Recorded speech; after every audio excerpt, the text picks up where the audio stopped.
I think there's plenty of potential. I think they look cool in, you know, like in this art and stuff. Yeah, it's just, I suppose.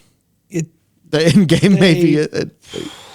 It was a very strong case of worst foot forward, I think, where they had to announce a new race and class feature because that's a feature of the expansion to get pre-orders.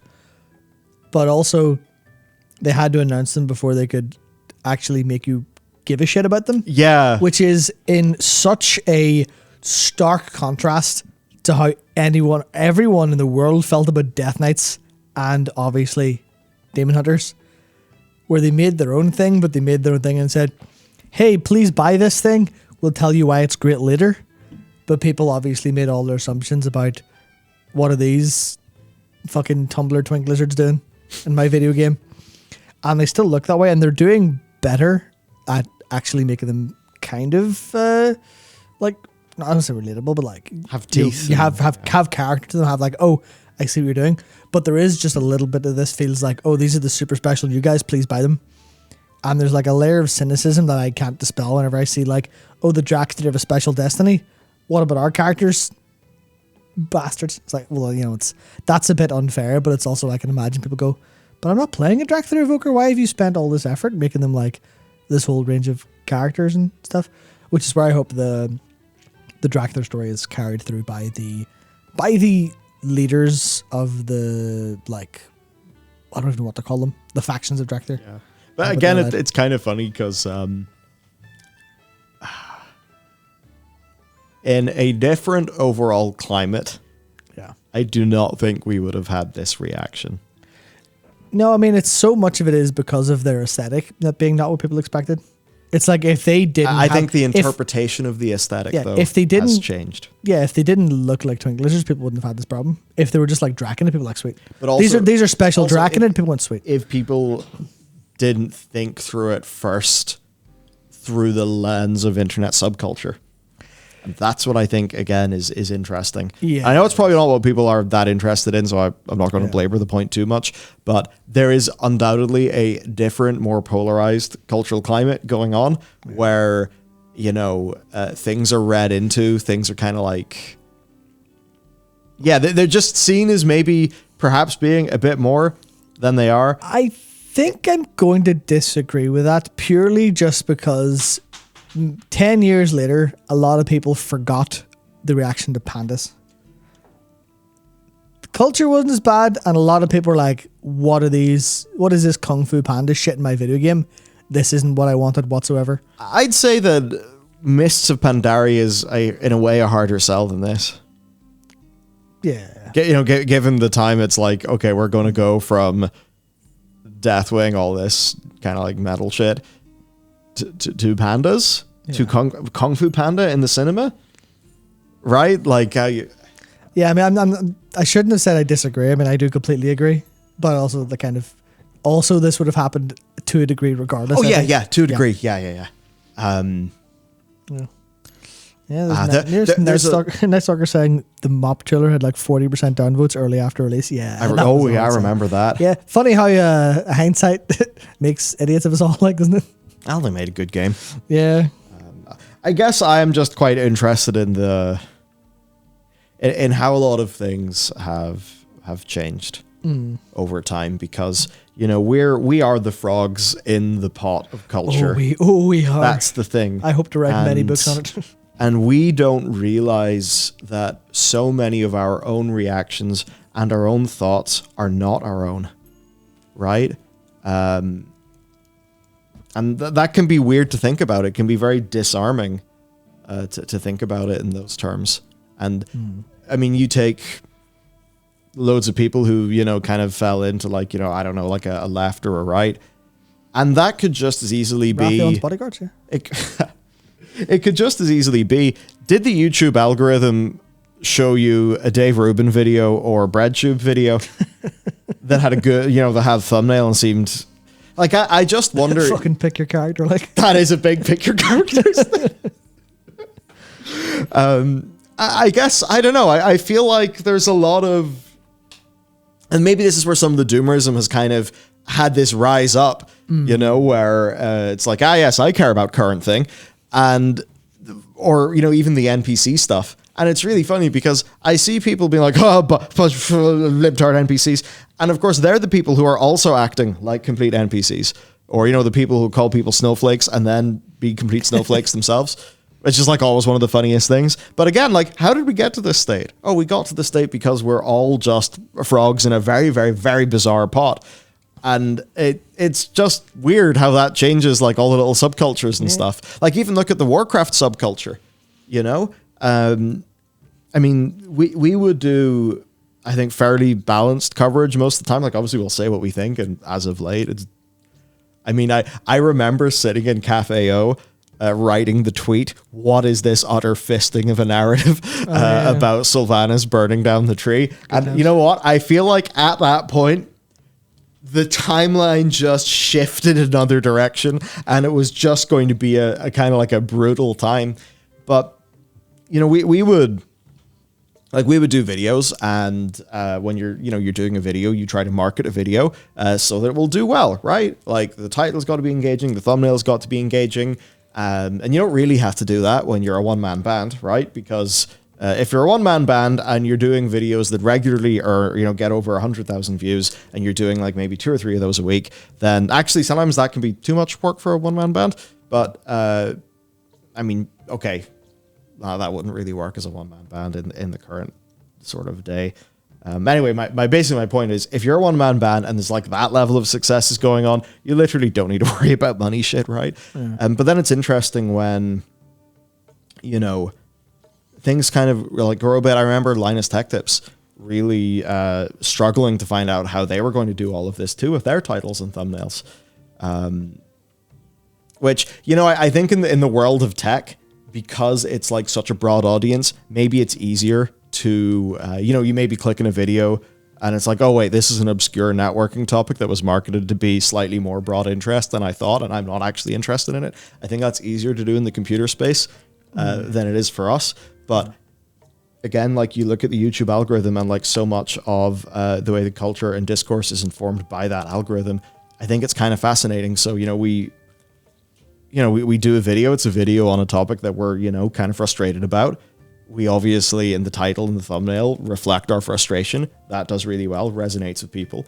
And I don't really exactly know, like, what my point or the result of this is. But it feels like, I don't know, it feels like all those videos are bubbles of the water in the boiling pot or something. I'm trying to... The world is very, very complicated, and culturally you're kind of always in culturally like new waters, but this is probably the most insanely quick culture's been changing ever outside of like wars. Yeah. And it's also super global, so everyone feels it. Yeah, like I remember, okay, so let's see, all of my fucking brain's clock cycles, right? Like, I feel sorry for the scheduler in there, but anyway,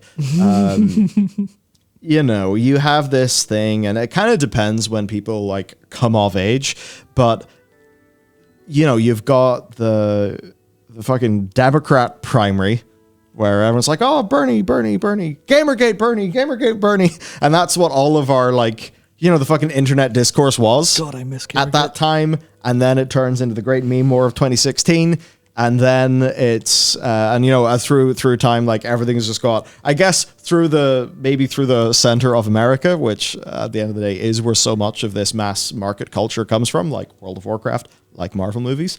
And like it all becomes really, really polarized.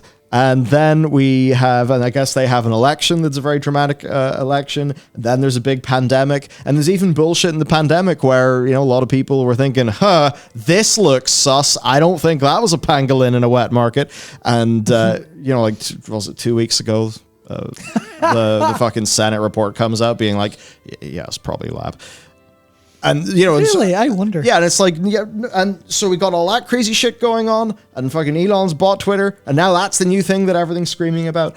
It's like everything is very extreme, right? It's like the cultural lens is very extreme, and we're all kind of plugged into it because we're online, and it's pretty hard to avoid it. We live in turbo hell. Yeah, that's it. And like, I'm not.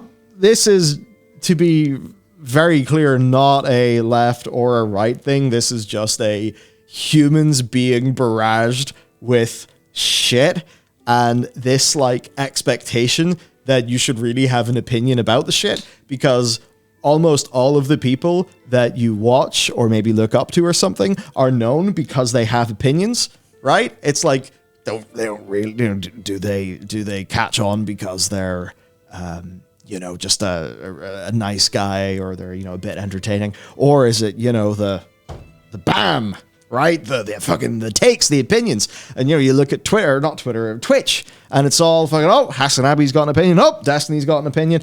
And it's all just streamers bickering with each other and real life drama. And, there was a time maybe where, say, like, I don't know, people are like, oh, fuck, Asmongold. Oh, yeah, we're going to go play some WoW. And, that obviously kind of changes a bit. And I feel like that's changed for a lot of people. Now, now it's almost like, streamers... You've got streamers who are like big personalities, and then you have the lower echelon of people who play games on Twitch. Oh, yeah. And it's weird, isn't it? Like, I don't know. I guess I just felt like putting a pin on it and just saying, hey, it's all went mad. Right? We actually can't really think about things that normally anymore, or just kind of like take them for what they are. Yeah, that's... I don't know. That's why I am on a profound personal crusade to fucking tie a rope around the algorithm and wrangle it into my own sort of usefulness. Put reins on it and then ride it into fucking greatness, as opposed to be ran around circles like you're in one of those, what do you call it, bull things in America. Apparently they exist. Never seen one in real life. Full circles? No, not, those... Rodeos? Bucking Broncos. Those, yeah. Bucking Broncos. Yeah. So you kind of go, okay, sweet. Just try to ignore all of that and then turn your YouTube feed into things that are useful. Yeah. Such as fitness influencers and VTubers. But no, Matt. No, Matt, because then someone's going to say, this is the 18th time Jeff Cavalier has given a slightly different ordered list for this, and also he used fake weights. And then you've got fucking 15 videos of people cancelling Jeff Cavalier. And then you got a video about Jeff I have a feeling Jeff Cavalier is a humongous fucking scumbag. I don't know. But even like within the fitness space, and you got, do we want to do videos about fitness, or do we want to do, is this person natural? Are they secretly on gear? And it's like, cool, that's naturally going to happen. But you know what I mean? It's like the community evolves past the point of talking about the thing. Yeah. And now it's people talking about the thing, which is now what we're doing. So we're a part of it. Fuck. It's weird. It's, man, you know what? Let's just quit, go to the mountains and form a think tank and I don't know, just get tax money easy. See, this is why I have found found profound mental stillness, let's call it that, in just playing Harvestella all this week. It's like, wake up, do some work, That's it. play Harvestella, open YouTube, go wide open this, close it again, beautiful. Just fucking get a feature phone, go to the pub. Yeah, where there inevitably will be gossip and drama, but at least it'll be local instead of... So here's the problem. Yep. You've got to go to Weatherspoons. Yeah, because if you go to like a hipster pub, it's all going to be the topics of the day, because everyone thinks that, they're like Marx and his mates being big alcos talking about philosophy. So it's either that if you go to a more hip place, or you just go to Spoons. I think it might be going to Spoons. It's the patrician play after all. Especially with, you get a, what was Colin Tom today? Get like a double in a mixer for like $4.70. It's like £8 everywhere else. What? I recently paid £5.50 for a Guinness Zero. I mean, that's basically like paying $5.50 for a Coke. Just that we've decided that this vaguely, alcoholic flavor profile just gets a double markup. Dog. Yep. But yeah, I guess I don't know. As it kind of goes back to like Warcraft and stuff, I suppose the mechanics, the internet are very interesting, and I guess in my head, I'm beginning to think a little bit about how with Classic and Wrath of the Lich King, and TBC and Wrath and the lead up to Cataclysm, I think those were happening in a very different media and culture environment. I think World of Warcraft found its success. It took its own ground. It solidified its presence in just in a very different time. Internet forums were forums, they were slow. Like, you didn't have the crazy fast spread of shit. You didn't have the YouTube algorithm tell you to watch a Total Biscuit or a Jesse Cox video. What happened is, maybe you heard about those guys, maybe you listened to Blue Please back in the Warcraft radio days, and you subscribed to that channel, and then, and you might remember this too, you come home from school, and whenever you hit youtube.com, instead of a pull of the slot machine to see what engaging things it populates your screen with, what happened is you click on subscribe. You go to your subscriptions, which you still can do, by the way, these days, but nobody does. I have the stats. Nobody does. I've talked to my partner manager. Nobody does. Literally, basically, no one uses the subscription feed. If you do, you're a rare breed. And I don't mean this in a bad way, because you are definitely living the top tier experience. I remember. Yeah. Different time. I remember that. I don't remember when it happened, but I remember having this conversation with you a couple of years ago and going, I still use the sub feed.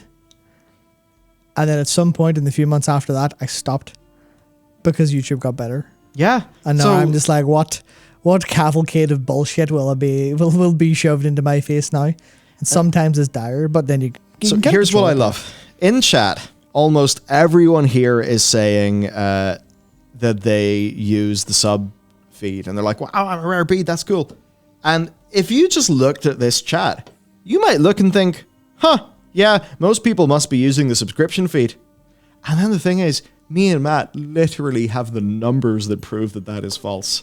I have talked to YouTube representatives who, and this is not YouTube representatives who are saying this thinking it's a good thing, that the algo stuff, but they're just saying, oh yeah, subscribers, that's literally a vanity metric. That's something, by the way, see subscribers on YouTube, it literally doesn't matter. It's a vanity metric. Like, past a certain point, it doesn't matter.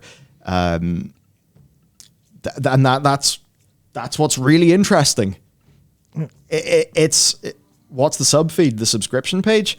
Yeah. I mean, that's it. People hit home. And this is the thing too. The whole thing of the sub feed, like subscribers not being shown videos. Yeah. A lot of the time, that's because they don't really know what the home feed's doing, and they're angry whenever the home feed doesn't show them something from someone they've subscribed to. But the thing is, often that person's very own viewing behavior will inform what is there in the home feed, and that will be more engaging to them. But that's, I guess, just the interesting thing. Like, nowadays, if you're using the subscription feed, it is a bit like being someone who refuses to use social media and decides to get a feature phone so that they can, and I mean, me and Matt, we would both say this thinking that person is like, that they are, they're living they're living the best life. Full Giga Chad behavior. Yeah, that's total Giga Chad behavior. And I guess that just changes how ideas form. It does. Changes how they spread. It changes a hell of a lot. But I don't know. It's interesting to me that WoW really grew, solidified, became super strong during a very older era. Different world. Different world. And I wonder actually if this is a bit like something they talk about in trading. Because in the investment world, so in the investment world, there's some who would think that a lot of people are just in index funds, right? But a lot of people would say that a mixture of loads being in index funds and loads of people, or like loads of, algo stuff, like the quantitative trading algorithm shit.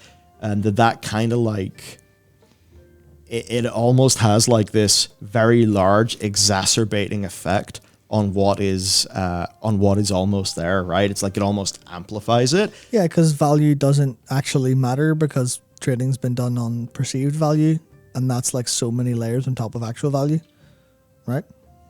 Yeah, it's like that, and I guess people just thinking that, okay, so everyone's so much of this is just tied up in an index fund. We've got all this algorithmic shit going on. Why are whole bunch of shit, but basically it is that idea that the sort of more like the more modern uber fast shit, is this maybe is this having interesting effects? I don't know. Yes. And you kind of look at YouTube and the way that the algorithm works, the way that all this shit works is it is basically just it's YouTube trying to find out where it puts its chips, almost, right? So, videos, depending on what viewers do. Asmongold TV stonks. Well, yeah. I mean, yeah, that. Yeah, that's the thing. Like, to be honest, the whole React meta is fucking terrible. It's awful for the internet. Oh, yeah, I mean, there's a Dark Viper who people love clown for some reason. He's very emotional. Went into, like, React content and the damage it does, like, and all the different potentials. You're like, yeah, that's a really good theory. It's probably true. React content's no bad. Yeah. Sometimes. Yeah, like,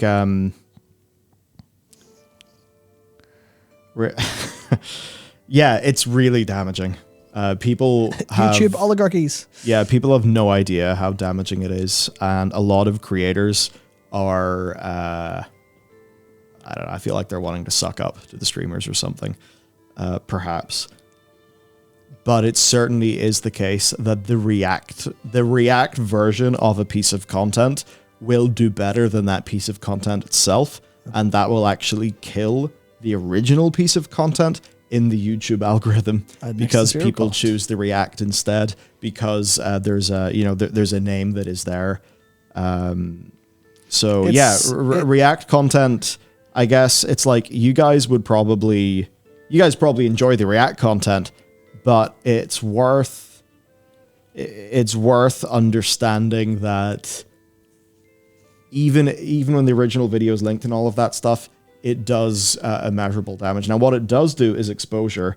There is exposure. Some people but are talking about that. In all of my experience of any of our videos being reacted to by people, it literally does not move anything at all. There are potentially, and this is all like theoretical, there's potential case of exposure going, oh, that person's actually interesting. Now they're culturally relevant because they're so interesting, etc., and that can kind of maybe sometimes help.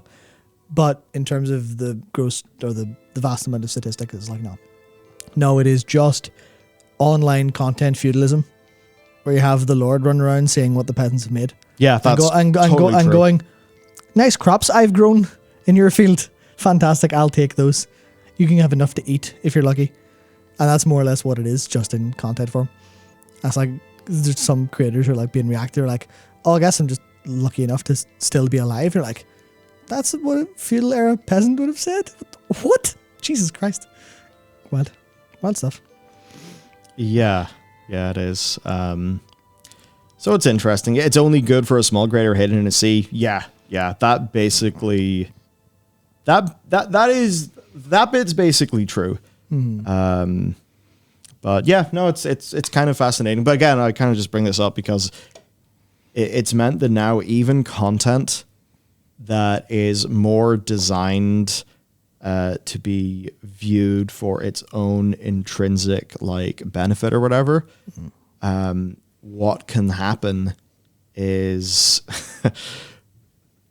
it's now being watched for a different reason. Yeah. It's being watched not because of what it is, but because of the reaction element.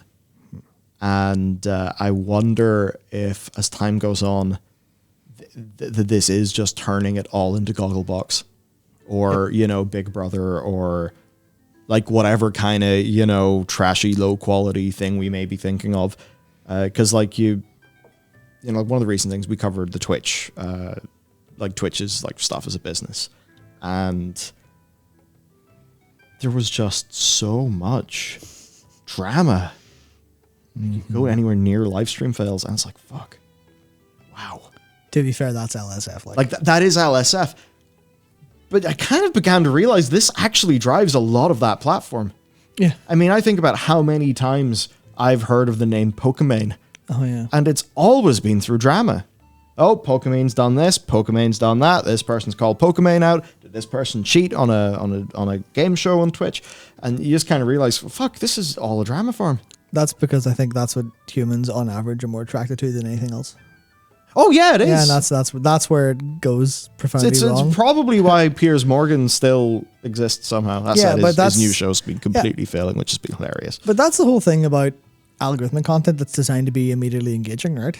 It's effectively junk food content a lot of the time. Whereas you always sit down and go, right, what do you want to watch? And you go, I don't know. And then you open YouTube and then it suggests stuff. You go, that seems all right. That seems fine. I might as well watch that. It's never like, oh, I have a great plan I'm going to enact. I'm going to sit down and watch someone, I'll learn how to cook from watching a load of like this stuff that I find interesting and, go give it a try. Or I'll watch this like hour-long video that's interesting. You sit down and go, feed me my engagement, please, YouTube. Feed it to me. I'm not getting off my chair. Feed me my engagement. And that's the thing where that does, on aggregate, on average, I think turns into the Gogglebox thing of this is just whatever the first thing that you feel vaguely engaged enough to do, because we're all worn down by having our attention destroyed repeatedly, as opposed to just do it. You literally sit in the dark in stillness for 15 minutes and then do what you want to do, as opposed to let the platform choose. I think WALL-E is going to end up looking utopian compared to what we're going to get. Because in WALL-E, all the humans are like, it's humans in WALL-E, right? Like the whole point is like, it's obviously making some criticisms, of our society and stuff. But I'm just beginning to think like, I don't know, the humans in WALL-E were at least seemingly at a bit of peace. Whereas the new version of WALL-E will be, imagine they're all furious and it's always drama. Sustained hatred, yeah. But that's it. It's like that's the end game of engaging humans optimally is not making them happy. No, it's literally the Matrix, right? It's literally the Matrix. The first version of the Matrix was Utopia. People didn't like it. Fuck, Jesus Christ. Wachowskis. Yeah. I forgot that bit of the Matrix. Yeah, I mean, that's obviously the character who then, betrays them. Just the steak is fake, but enjoys the steak anyway because the sensation's there. It's like the sensation's fake, it's not real. And, people can be so deprived of their soul that they don't mind falsity, they don't mind fake. They don't mind. I'm not going to go where I was going to go with that. But, fake over the real. People accept it because it's the easier way out, and that leads to people like World of Warcraft. I'm going to be angry about this and really emotionally invested about this because that's the easy engaging thing, as opposed to sitting down and going, it's pretty right, or let's have a well-reasoned consideration. Let's just see the thing and go, what's the drama? Yeah. What's the junk food equivalent of how I can think about this? And I guess then what's weird is like whenever I did literally that, the BFA story and Shadowland story, it felt like the reasonable thing to do because I was really pissed. Well, yeah. Right? Like I saw J Lore and all that. I'm like, what the fuck have you done to the thing I loved? I mean, that's a thing, yeah. Right. That's a fair enough response. Is it almost like, just that, is it the fault of people who are stuck inside the torment nexus? Yeah, exactly. Yeah, we've created the torment nexus. We all live inside the torment nexus going, man, this torment nexus torments us pretty hard, doesn't it? And then do nothing about it. Man, the first Matrix was Utopia and everyone hated it. That is like, that's like near perfect, isn't it? I do not, and I'm not going to go into why, but I have spent a lot of my, like literally a lot of my life, because when was the Matrix, 99? Oh, yeah. I would have watched it when I was like 6? Maybe, no, I wouldn't watch it when it was new. Watched it like after on like TV or DVD or whatever. I would have watched that as maybe 8 or 9, which means I've spent like 20 years thinking about that as like a fundamental part of like wondering what there is about life that's interesting, especially as I've grown up in the internet. And the whole idea of utopia is not real, so it's people don't like it and they disregard it. That's been like a really like fundamental thought process for me for a long time. I could see how it like manifests in so many ways today, where people are like, No, I will not choose the good thing. I will choose the thing that's most interesting, which is to live in hell and be on fire and scream. Oh my goodness. Oh, yeah. That's it. Mark Zuckerberg went and he made the perfect future, the perfect alternate reality, and the people said no. That's not exactly the takeaway. Yeah. Man. Matrix. It's like, go watch The Matrix. Anyway, Yeah, I think that's probably not our takeaway. But No, I think the takeaway is that people should be very careful about where they consume their information and opinion. Your information and knowledge. diet. Yeah, because I can't remember who, someone else said there in chat, being on the internet is kind of like learning like to watch your fast food intake, where I think a lot of people across the world really struggle with eating in this kind of age of you can just eat whatever you want. And it's like you see, absolutely unprecedented levels of obesity across the globe. And that's because people eat emotionally and just eat without understanding what they're eating or like thinking about what they're eating and like the long-term effect of that. Because people don't think about acting on principle that leads to a long-term good outcome. They think about the short-term outcome and the emotionality of that. I think as well. That's a thing for eating. That's a thing for, like me going and could I just have a glass of water? Yes. Will I go to the shop and get an 8-pack of Pepsi Max Cherry? Yes, I will do that instead. Why? Because emotion brain's going, give me the fizzy taste good, please. So I get the fizzy taste good. And it's like, that's not, the same thing happens online. It's like, what should I watch? Or how should I spend my time versus how will I spend my time?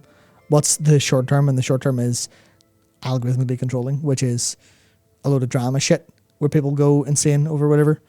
And obviously, I mean, we can't talk about this without leaning into that's why a lot of like content is marketed pretty aggressively or at a pretty aggressive point. We always make a point to go, no, we will be balanced, we will be reasonable.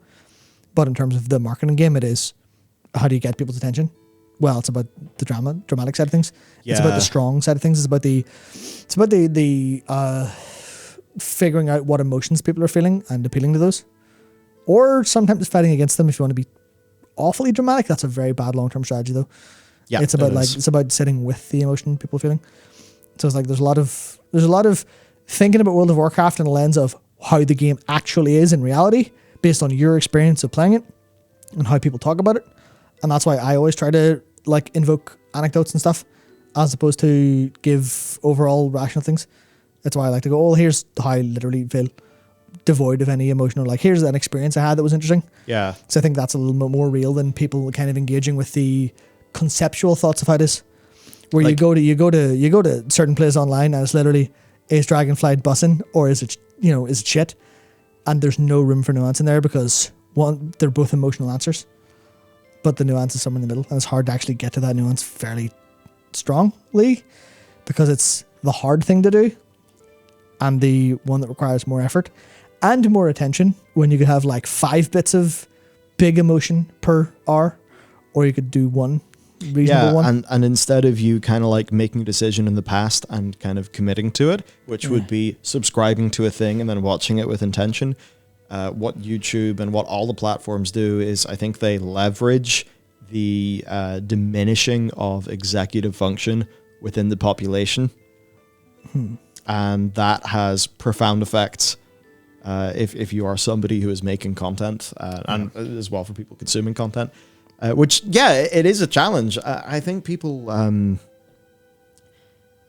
I wish there was a way to communicate what the kind of content getting out there process is like to people who don't work on YouTube, because people will often be like, oh no, I want to watch what I want to watch. I'll seek it out and I'll find it. And I don't need a big title or anything to watch it.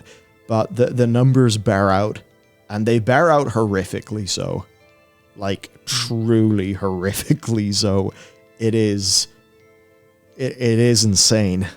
It's truly insane. Stuff like literally will do a third, a fifth, if it has a very, flat, boring title and thumbnail. Yep. And that'll often, it does tell us about kind of how humans work, but also it tells us about how humans work in the position that YouTube places them in by presenting with a series of choices. It's and then asking you to make a choice. It's the same idea as, you sit someone in a supermarket or like a greengrocer and go, what do you want to eat? And they'll be like, there's some spinach, there's some mushrooms, some eggs. Seems good. And then you put them at McDonald's. And you go, what do you want to eat? And they're like, Chiggy McNuggy, please. Chiggy tendies, thank you. They're like, well, it's all about the environment, right? And YouTube is the environment that is McDonald's comparatively to your sub feed's a greengrocer and your homepage is McDonald's, is a way to put it. And it's all about controlling environment. Whereas you want to cultivate you can change the menu through cultivating the algorithm. Basically, we need to bring RSS feeds back. Yeah, exactly, Taco. It's hard to unhijack yourself from all the stuff trying to get you. Yeah, you need to unhijack yourself. Yeah, we're not used to quiet either. Oh, that's why a big thing. That's why I absolutely love meditation. It's amazing. Just sit there for like half an hour, but do nothing. The amount of differences in your brain is like, oh my god. Yeah. The sense of just it must be serotonin, but the sense of peace from just doing nothing. That's why I really miss the days of being younger. But what's a Sunday? What am I going to do? Fucking nothing. That's so insane to me. Yeah. I guess it's like that as an adult. Yeah. When you were a kid, you're like, oh, I'm bored. Help, I'm bored. Oh, I have to wait for 10 minutes for something. This is 10 minutes of torture. Whereas now it's like, oh, fuck, bliss. I love even those times, I even have this on a plane. Yeah. Like where, the pilots are, because of a good headwind, our plane will be here 30 minutes early. And I'm sitting there just being like, fuck! Fuck you! I was relaxed! And now I have to get out of the plane and do things. No! Yeah, so it's to drive to my hometown is about 45 minutes from here. The bus takes an hour and a half. If they ever introduce a direct bus, I'm not going to take it. It's that hour and a half on the bus. It's just like, I'm going to turn my phone off, put it in my bag and just sit here for 45 minutes looking outside at what's going past this awful, awful scenery. It's beautiful, it's blissful. And that's the idea of people need to be able to sit down and this whole thing about attention to detail, right? Because when you're super hyper engaged all the time, you can't pay attention to detail, you can't focus on things. And that's a lot of what I find whenever I regularly meditate happens, where you start to actually see, it's a whole living in the moment kind of thing. It sounds like bullshit, but it's literally just you can pay more attention to things that actually exist, which means, and that's the difference between playing World of Warcraft on launch night and trying to level, and playing World of Warcraft devoid of needing to go fast, where you get to actually read dialogue and think about dialogue and understand it. I think that's where a lot of people had fun playing the FF14 MSQ and not going fast for a change. A lot of people who are used to, World of Warcraft weren't used to playing RPGs. And then the people who stuck were like, wait, this dialogue means stuff? Are like, yeah, all dialogue in most games means stuff. It's just this game's a little bit better at forcing you to slow down and appreciate it. And that's one of the points that kind of starts you off with, a fucking focus on this. So you can do the same and have a much higher level of enjoyment from individual parts if you pay attention. It's what is it I don't know, someone probably, some Cody person who you quote loads probably said this, but it's a kind of idea of beauty lies in details as opposed to in the immediate experience of going fast. It's not like I don't know how to describe it neurochemically, but there is a difference between the dopamine hit that makes you feel good and actually enjoying something.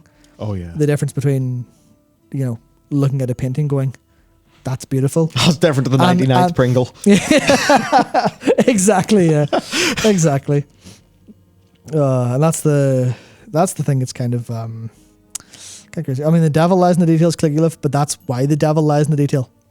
The devil lies in the detail because when you pay attention and something's bad, that's where it goes wrong. That's about something looking fine at a distance. And then you want to go, oh, maybe this isn't quite as good. And this is where I'll compare two specs of World of Warcraft because they actually make sense, right? So the beauty is in the detail for Elemental Shaman, because when you start to see how interactivity works together, it starts to feel wonderful. It's the same with maybe Windwalker Monk, maybe Armswarrior, where there's some of the way that those things interact just feels really nice. And you go, oh, on paper this looks quite boring. You're just pressing buttons, but there's something about the way you press a button, the way, say, a cleave goes into a whirlwind, and you've got a cleave, but every now and again you've got this crazy whirlwind for arms where you're like, oh, that looks nice, that feels good, that detail's good. And then Shadow Priest is the opposite, where you're like, this is just pressing buttons. It can't be that bad. And then you start to press buttons and you run into the detail, and you run into, why the fuck does Mindseer work like this? That's really annoying. Or, what do you mean Shadow Crash isn't hasted? Shit. What do you mean? Oh, sorry, Shadow Crash and Dark Void. What do you mean those aren't hasted? Damn it. I missed Shadow Crash because it's too slow, and now I didn't get like two mobs, or like the tank didn't pull them together, so I didn't get all the mobs with Vampiric Touch, which means I now have to click the mob and Vampiric Touch it, and that's where the detail kind of goes wrong. I go, that's the thing where you have to pay attention to those details, where if you don't, you're just hitting buttons and going, you're just playing Rat Paladin all the time. I am pressing flashy button, wee! And that's kind of the awkward thing. I remember the advent of that style of Rat Paladin, especially the end of 5.4.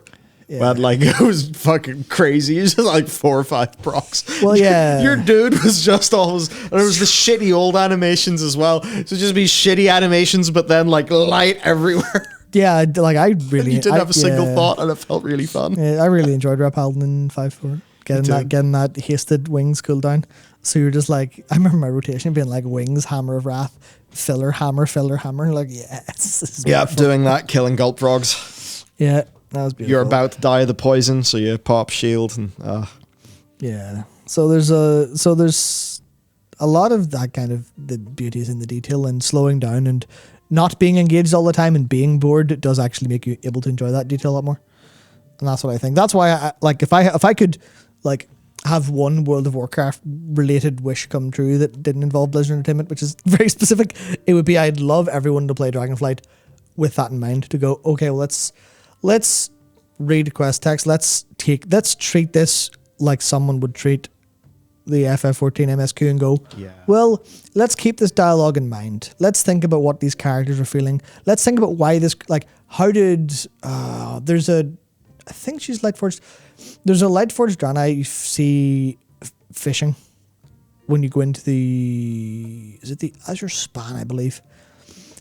And if you start to think about like that as a whole person who got there and like where they came from, you start to think really interesting stuff. Same with one of the villains, actually. They're like named, but they don't last very long. But there's just some details about how they speak and how they act. You go, that's really crazy. Oh, there's a lot of detail in this. You know, actually, I'm just going to say it because I think it's important. But there's basically Night Elf is part of the Primalists and is doing a little bad stuff. And they have a Teldrassil burn scar. And you immediately go, oh, that's just one of the character customizations, whatever. But if you have taken the time to go slow and kind of think about it and go, well, okay, let's give this let's assume God is in the details. Let's assume the beauty is in the details. What could be detailed about that that's interesting? And you could say this might be intended, might not be. Could just been they hit the randomize button on a character. But then you go, oh, okay, a Teldrassil burn scar. So that means that person was there at Teldrassil and they escaped. But now they're with the Primalists. Why is that? And then you immediately go, okay, well, you know, you have to sometimes rely on like real world knowledge. Go, well, if someone's joining like a terrorist organization or something, clearly they must be motivated. Yeah. So this is clearly someone who's a refugee of the burning of Teldrassil, who through whatever means of propagandization have been spoken to. Maybe they were, you know, for some reason in contact with elements or someone came to speak to them. They joined effectively a terrorist organization to change the world for the better. And you think, well, that character suddenly means a lot more because it's a part of this is what happens to Night Elves, this is what happens to the displaced people. You could see the same of Worgen, where they're like, this world is not good, I'm going to have to fix it. And that's a lot of detail with like the very kind of specific stuff. And you could see that, right? And that's literally just from a scar on a character's face. You only see their face like once or twice. And they have only like a couple lines of dialogue. Like, well, that would be the entire difference between, oh, that's really cool, and who was that character? I don't care. I didn't pay attention because I skipped the cutscene, or I was alt-tab during the cutscene, or I looked at my second monitor or my phone during the cutscene. And that's the awkward part, where And this is why I think I'm worried, because this goes back to what we were talking about at the start of the stream. This is why I'm a little bit worried about the perception of Dragonflight's story and stuff, because there's a lot of it I think is nice in the detail. And I looked for that while I was playing, and I saw a lot of it. I was like, that's really nice. Especially when you're like moving around, there's a lot more detail in the environment. Like you encounter a couple of like when you first encounter the Iskar, it's an interesting like event happening, and there's loads of stuff around the environment that tell you what happened. And that's really nice. You go, oh, I can like see exactly what happened. Oh, I know how these people must feel because of what happened here. And you see like even small details like how the mobs are positioned for the gnolls nearby, how there's like the stealth ones and stuff like that. And it starts to feel like, oh, that's a really nice detail. But if you're thinking, I must get quests done to level up, you're not going to pay attention to any of that. Yeah. And that's not necessarily like that's. Obviously, if you want to play M+ and just speed through, that's perfectly fine. But it's that thing of you get back what you kind of put in to basically all things in life. And FF14 basically just puts what you call them, you know, the little stick, the toothpicks. Yeah, it just puts toothpicks in your eyes and is like, read this. You will now view our story. Yeah, right. And it's like, oh fuck, I'm being emotionally engaged for the first time in 15 years, and I don't understand. You know what you said about like people watching TV and not checking their phone? Yeah. Okay, just think back to Don Matrick and all those days of the Xbox One, and they're talking about like, oh no, we've noticed, you know, people are really craving for a second screen experience. It's like, no. We've all lost our executive function, we just go to the next thing that is exciting, right? It's kind of like that. I just think that's interesting, and it's going to make it so much harder for World of Warcraft to, for people to like, it's because World of Warcraft is less of an overall experience now. Yeah. And it's more of a specific thing to people. It is. It's hard. Fuck. It is a victim of its own trend chasing in design. And you can argue this is necessary because you look at every game that is a battle pass, you look at every live service, and they are and not to say they're designed without detail, but they are designed to get you from a different angle. They're designed to hold your attention through a lot of psychological ways. And obviously those ways are fun. Like, look at Overwatch 2. Overwatch 2 pulled the loot box level reward away. People don't like it that much because they don't feel rewarded. Same with over in FF14, there weren't very good results for Ass Savage, so people were annoyed about that. You look at trying to think of another example. I mean, look, World of Warcraft, whenever there's not a reward for something, I was like, why would I do this then? Like, because it's fun. But people are trained to want their reward. And that's not their fault. That's how the entirety of the entire world literally works because of how everything's moved. But World of Warcraft has moved to support that. And that's fine. They need to do that to actually fight. They need to have, here's your bing bing wahoo for the end of your thing. Here's your renown, which is just rep. But it's a more rewarding and more palatable form of rep. Because rep used to be get the bar up a couple times, you go, oh, sure, whatever. But now it's like more categorized, more broken up, and it looks more like a battle pass. People memeing about it, oh, it's a battle pass. Because that's the thing that makes the human brain go, oh yeah, I'll do it again. And then, people like, think of people who hit max level and don't want to play the game anymore. And that's because life's a battle pass and the final reward is death. Sorry. Yeah, that's exactly it.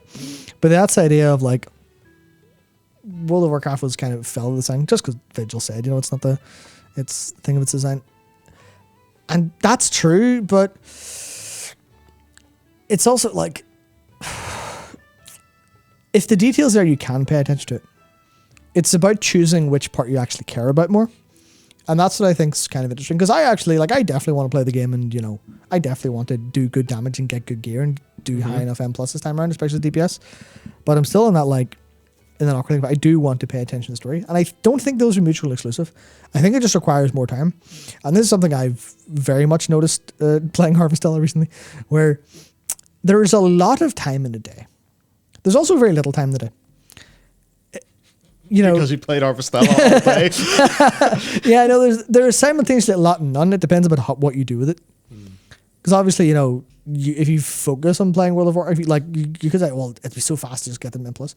But if you just be like slightly efficient about it, and also, cut out all the other ways you lose all your attention all day long by checking your phone and looking at things.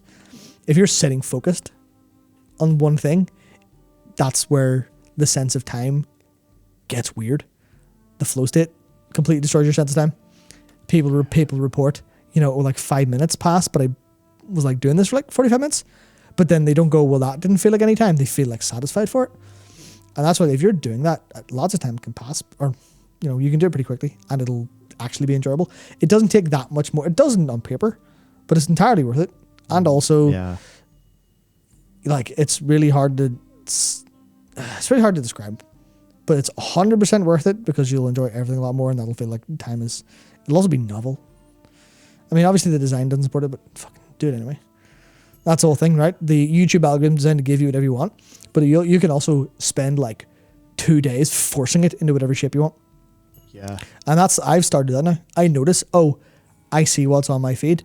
Oh, that's because I was sitting scrolling YouTube shorts at 2 a.m. Well, that was a mistake, but that pattern ends here, and I go click a load of not interested or don't show me this again. And then a couple of days later, it's back to, this is the habit formation of I open YouTube and I see things. I'm like, yes, that is an interesting video. I do want to watch that. As opposed to this some bullshit that's serving me. Like, here's a load of science-based shit on how to get big fast. Like, sweet, absolutely perfect. Versus whatever else it could be. Just, as much as I like Coach Greg's video, he does do an awful lot of screaming about drama. It's like, get rid of that. Sweet. And that's the thing where you should realistically... I can't follow the game story by watching Netflix while playing Zach. Yep. If you have a second monitor that you don't absolutely need for work, get rid of it immediately. It will absolutely improve your life. Now, the problem is, we all have a second monitor on demand. Do what I do. It's got to go away. Yeah, do what I do and just put it somewhere else. Yeah. Don't put it in your phone. Don't put it in your pocket. Don't put it in your desk. Put it in your bag. If anyone wants to reach you, they can phone you and your noise will go. Your phone will make the noise. That's basically it. Like, mute everything else, throw in the bin. The temporary bin, of course, because that's just better. Like, you have 3 monitors and phone, MRL. I remember when probably get rid of 2 of those monitors and put your phone in a drawer and then do something and actually focus on it, because then you'll be happier. And I know this just turned into me fucking preaching about how I think you should live your life, but I'm thinking of this in the context of Dragonflight. I'm like, fucking enjoy Dragonflight. Because if I see people say, oh, the world building shit, and they don't, and you're like, why do you think that? They're like, oh, they didn't really do enough with like this. I'll immediately just be like, well, here's the 7 things that directly counteract what was there, but you didn't see it. And there's a point where that's the developer's fault for not. That's a point where that's not the developer's or that is the developer's fault for not like making sure your camera's focused on this during a cutscene, not like lighting the level well enough so you go to where it's supposed to be. But there's also a point where like you can't expect everyone to do everything for you all the time. You do have to there's literally a skill we now need that no one has ever known we've needed before. And that's why no one ever taught it to anyone, because you have to discover it yourself, because we live in the most terrifying uncharted waters of all of history. It's like going to the World of War would be handier than this, because at least that's just shoot a load of boys and die. This is now there are inner demons stronger than ever before. Fight them. They will win. The entire world is empowering your inner demons. You're like, what the? This is like, we have completely changed the entire like world of warfare with people. It's just, you now have to fight the internal battle against your fucking lizard brain. People didn't have to used to do that because the lizard brain was a tool to survival. Now it's a tool to just fucking destroy any soul we have. I really want sweet. So now we have to do that. Like a game or a story that just kind of goes like, you know what? Yeah. Everything Alex Jones says about the demons and the psychic vampires and everything's real. It's all true, and the algorithm is feeding the great AI robot machine that's going to steal or something, right? Yeah. I want a game where all of that is true. Yeah. And I actually, you know what? That's basically like that's like Hellraiser, Constantine, isn't it? Yeah. Okay, I just need to read those comics then. All right, cool. Please Absolutely. make Constantine 2, Keanu, please. Yeah, absolutely. So we do have classes to talk about. We've gone so far off. I think this is the most off the rails we've ever gone before 10 o'clock. Yeah. Which is it goes to show how I think strong people are feeling at the moment about how to engage in reality. I can feel a shift happening, but it might also be localized because I'm looking for it now. We should probably talk World of Warcraft.